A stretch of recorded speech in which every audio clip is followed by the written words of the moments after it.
Hiyo ndio ilikuwa mwisho ya barua yetu. Kabla sijaendelea ama kusimama kidogo kusikiliza maoni zenu, ninaomba kuambia taarifa ndogo kwanza ya kielimu.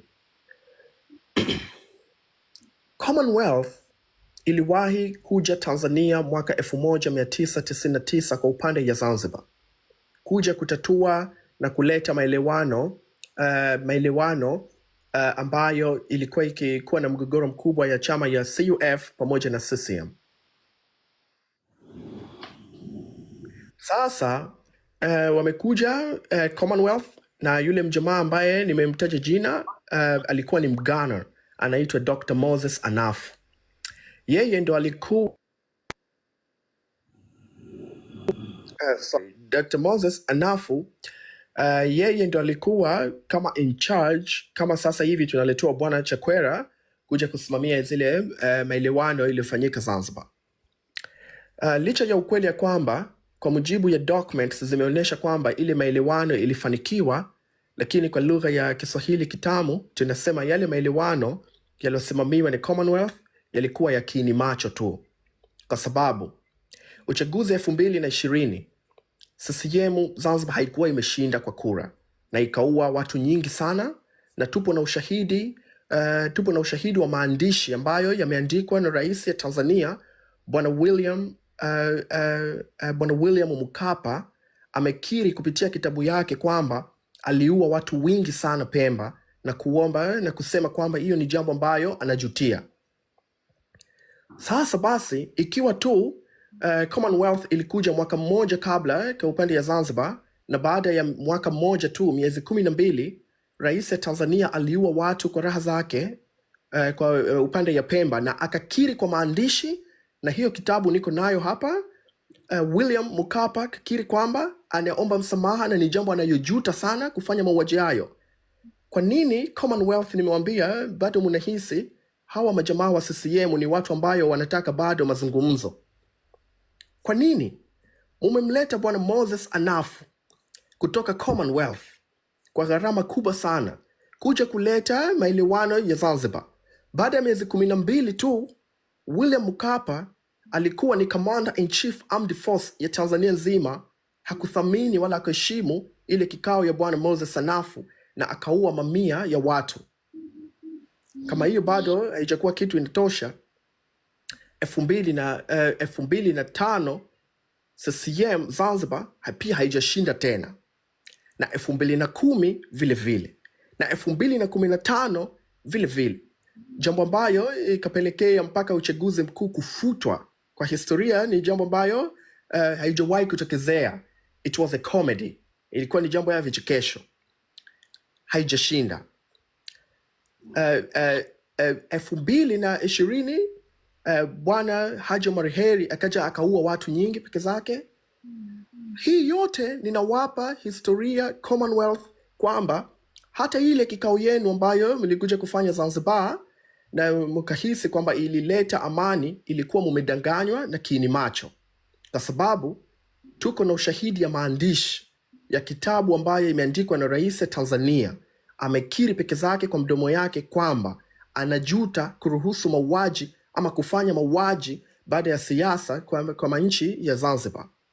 Kwa sababu nini kafanya jambo hiyo wakati mwaka tu nyuma ameletwa Bwana Moses Anafu, na huyu Bwana Moses Anafu ni mtu mwenye heshima kubwa sana, na alikutana na hawa watu zote kuzungumza nao, pia hawakuheshimu.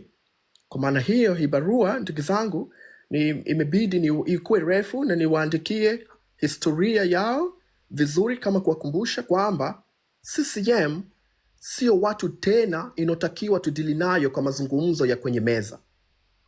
CCM kama sisi vijana ya Tanzania tumeamua kutumia njia mbili tu ambayo tuko na uhakika nayo, na kwa sasa tumeshafanikiwa kufanya maandamano ya amani yasiyokuwa na kikomo ya nchi nzima, pamoja na kuiparalyze serikali yote, kuparalyze mifumo zake zote.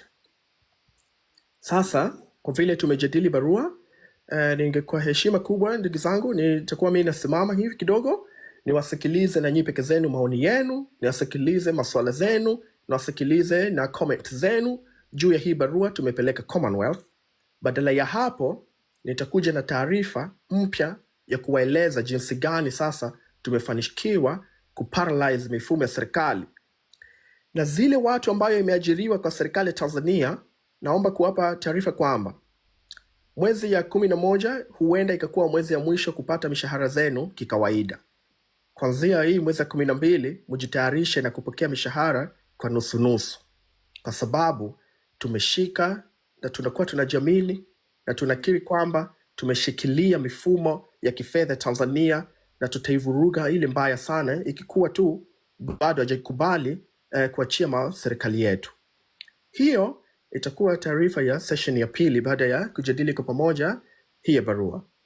Baada ya kutuma huu barua ambayo nimeambatanisha na ushahidi ya mavifo ya picture 917, nimeambatanisha na masauti ya majeshi ambayo iko na radio frequencies za mauaji ambazo polisi imefanya. Nimeambatanisha na maushahidi, nusu ya zile maushahidi ambayo nimepeleka ICC. Tayari ndugu zangu, naomba kuwajulisha kwamba Commonwealth Secretariat wanayo hizo mambo, na nimewataka kwa haraka sana wawarudishe nyuma. Bwana Chakwera apewe kwanza kazi nyingine. Kwa sasa hii sio tena dawa ya kuweza kudili nayo CCM ya mazungumzo, kwa sababu kwa historia kabisa CCM ni watu waongo, ni watu wanaopenda kucheza na akili za watu, na ni mauaji na ni majambazi. Na nimewapa shahidi ya kopi ya kitabu ambayo Commander in Chief Armed Forces ya Tanzania Bwana William Mkapa amekiri kwa maandishi kwamba aliua, na ni jambo ambayo anajuta, na ameua mwaka tu baada ya maridhiano ambayo imesimamiwa na Commonwealth kwa njia ya mazungumzo hapo Zanzibar ya mwaka 1999 chini ya Dr. Moses Anaf. Nikawapigia simu Secretariat ya Commonwealth, na wamekiri kwa mdomo zao kwamba wameipokea hiyo barua na itapelekwa sehemu husika kujadiliana, na watakuja na jawabu ikibidi. Hiyo ndio jawabu wamenijibu. Sasa mimi nyamaza, tuanze kujadili hii habari ya kwanza, tukuje na habari ya pili. Asanteni sana na ninakupendeni sana wetu, tusijitukuze, tumuweke Mungu wetu mbele. Mungu ndo ana uwezo ya kubadilisha usiku ukakuwa mchana na mchana ukakuwa usiku. Kwa hiyo Samia ni samahani kutumia lugha ya takataka, najua sio heshima, lakini Samia ni dhaifu na tunaamini kupitia Mungu tutamkuwa tunamtoa.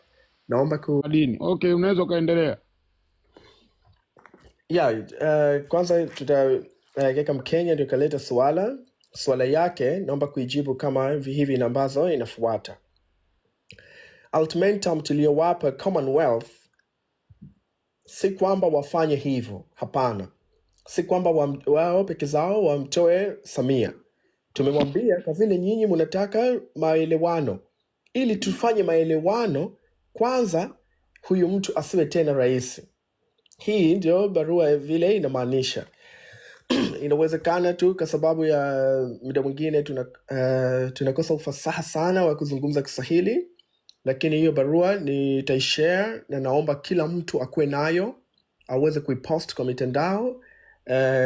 Ni jambo zuri sana, so nitaiweka. Lakini tulichoambia si wao yamtoe rais. Tulichoambia kama mnataka tufanye mazungumzo, sio tufanye mazungumzo wakati Samia ni rais, kwa sababu Samia peke zake ni mtuhumiwa ya mauaji.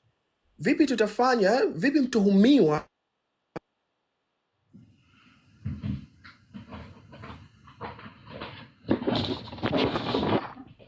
vipi mtuhumiwa ambaye anatuhumiwa kuua watu 10,000 waje watu wazungumze naye, wajadiliane naye, vipi tutafanya uchunguzi ya hizi mauaji? Hii ndio nimejaribu kuwaelezea majamaa wa Commonwealth kwamba kwa sababu tu mnataka tukuwe na mazungumzo, we can do that, tunaweza kufanya hivyo, lakini Samia, IGP, mkuu ya majeshi, mkuu ya usalama wakwe wamejiuzulu kwa raha zao kwanza kabla hatujawatoa na zile mambo nyingine. So sio kwamba wao wawatoe. Hiyo ndio ilikuwa maana nzuri ya ile barua, na inakuombeni sana ndugu zangu sana Hii barua mutaipata kwa page ya kaka yetu Nurvaz. Anaweza aka-upload kwa zile page ambazo atatuambia wapi. Ninaomba sana sana, hizi ni taarifa muhimu sana mkuwe nazo. Musikuwe mnasubiri akuwe nayo taarifa hii mtu mmoja. Mi naweza nikafikiwa nikapigwa marisasi, lakini nyinyi vijana mnatakiwa mkuwe na ushahidi ya kila ile jambo tumefanya kwa tarehe ambayo tumefanya. Na hizi mabarua kwa mapenzi ya Mungu, ikafika siku tukakuwa na manchi yetu, tutaziweka barua hizi kwenye page ya katiba mpya, ili kusudi ile new generation ione ile struggle ambayo tulikuwa tunafanya. Kabla sijakuwa naendelea na jambo nyingine, ninaomba kuzungumza mambo mawili kidogo.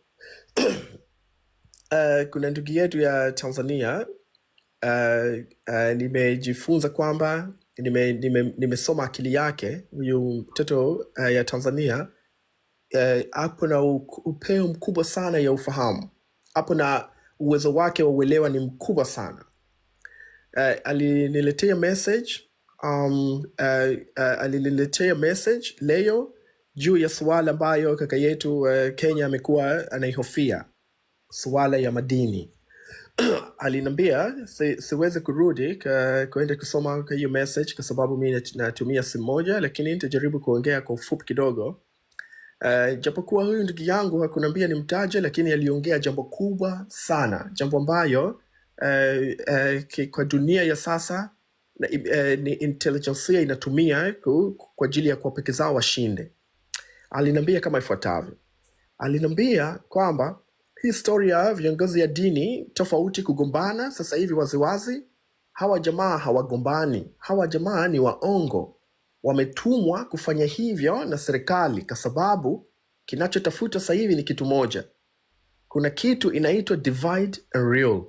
Maana yake wanataka kwanza watugombanishe ili waweze kupata nguvu. Kwa mfano, kwa live yetu hapa tuko watu 2,200. Tujalie Christians wako 1,000 na Muslims wako 1,000 na 200 hazitaki madini. Sasa kama tukiwa hapa tunagombana kwa sababu ya dini, maana yake hii live kesho haitakuja tena watu 2,000, itakuja watu 800, kwa sababu ile watu nyingine itasema no, ile live yao wanachukia Waislamu ni Christians, na si na Waislamu watakuja kusema no, si hatutaki wa Kristo. So ndugu zangu, msije mkacheza akili.